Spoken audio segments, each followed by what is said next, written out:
जय भीम, जय महाराष्ट्र, जय शिवराय. मित्रांनो, या ठिकाणी आज अत्यंत दुःखी मनानं या ठिकाणी आपल्याशी बोलावंसं वाटतंय. आम्ही या ठिकाणी जे बार्शीमध्ये चाललेलं आहे, अत्यंत दुर्दैवी घटना बार्शीमध्ये घडत आहेत.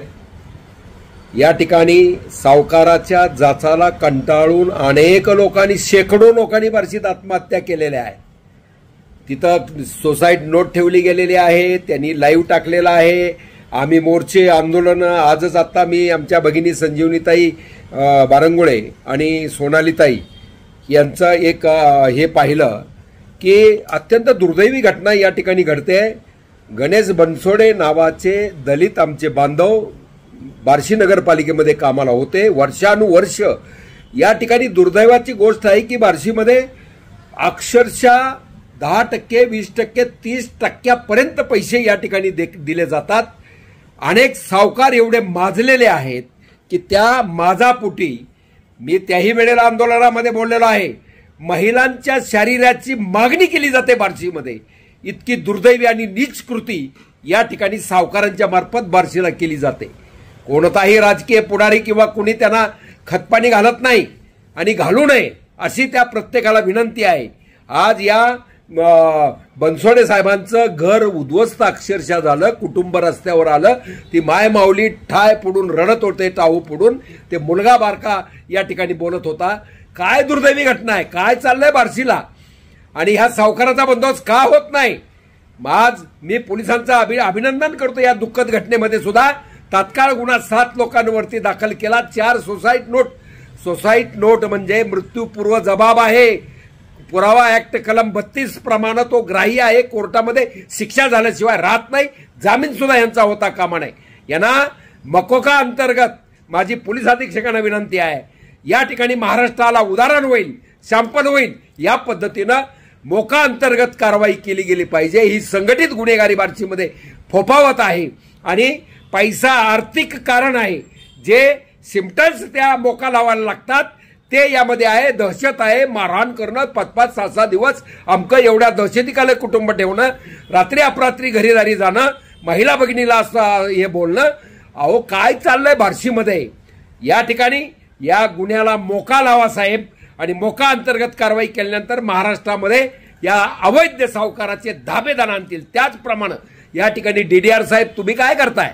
तुमचा एआर या ठिकाणी मार्केट कमिटी किंवा कुठं असेल, एआर काय करतो?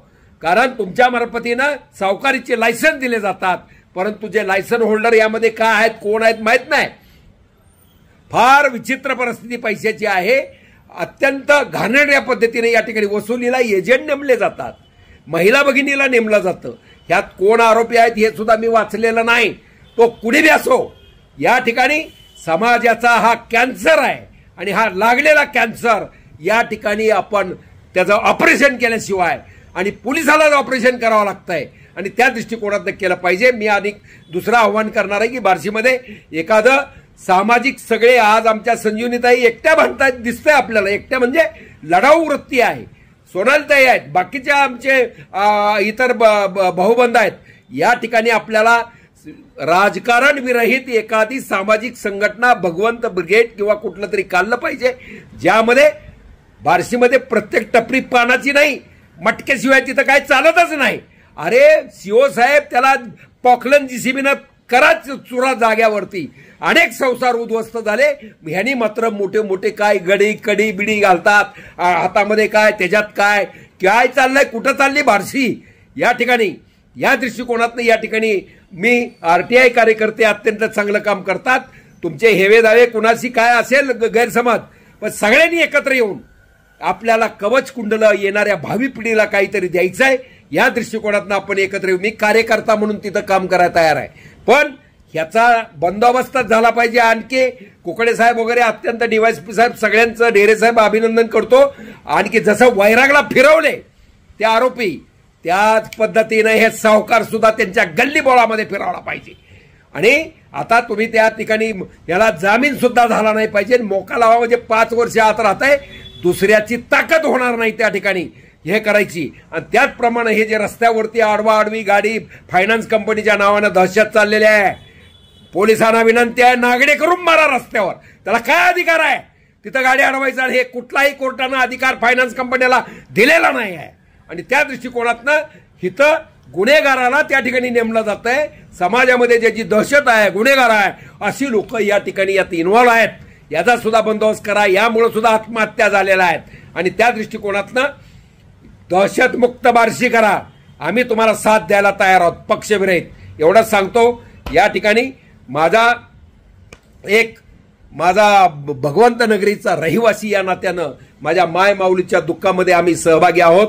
या ठिकाणी परत कुणाचं कुंकू पुसता, माझ्या माय माऊली माता भगिनी कुणाच्या एखाद्या मुलाचं छत्र बापाचं न हरवता या ठिकाणी काम झालं पाहिजे। एकानेही आत्महत्या करू नका। मी टाकली पोस्ट, किती वेळा मी बोललोय, काय तुम्हाला न येऊन सांगायला काय? मीच नाही, माझ्यासारखे अनेक रुस्तुमे हिंद पडलेत। आम्ही छोटे कार्यकर्ते आहोत। आमच्या संजीवनी ताईला सांगा, आयला नाही जर त्याचे कपडे उतरवले त्या भाडकाऊचे, तर मला स्वतःला खात्री आहे माझ्या बहिणीपेक्षा जास्त माया त्यांच्यावर आम्ही करतो।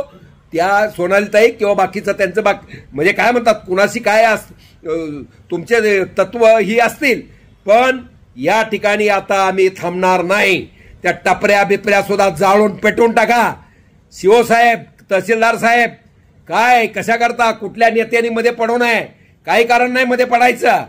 त्याला काय त्याच्यावरच चाललेलं नाही तुमचं। आम्ही तर कार्यकर्ते आहोत, पण तुमचं कशाला कुणाला पाठीला घालायचं आहे? आणि ह्याला नेस्तनाबूत पूर्ण तालुका झाला पाहिजे। गावागावामध्ये सुद्धा ही दहशत आहे हो। हे मोडा, भात झाला माझा शेतकरी बांधव, कामगार, माझ्या मायमाऊली, माता भगिनी, विद्यार्थी विद्यार्थिनी आणि बार्शीची जनता आनंदानं सुखानं राहायला पाहिजे। यापुढे आत्महत्या होता कामा नये। तुम्ही आमच्याशी संपर्क करा, अनेक लोक आहेत, कुणाशीही संपर्क करा, आरटीआय कार्यकर्त्यांशी संपर्क करा। पोलीस सक्षम आहेत या गोष्टीला। आणि त्या दृष्टिकोनातनं या ठिकाणी ह्या गुन्हेगारी हे मोडून काढा, सावकारी मोडून काढा, एवढंच सांगतो आणि थांबतो। जय हिंद, जय महाराष्ट्र, जय भीम।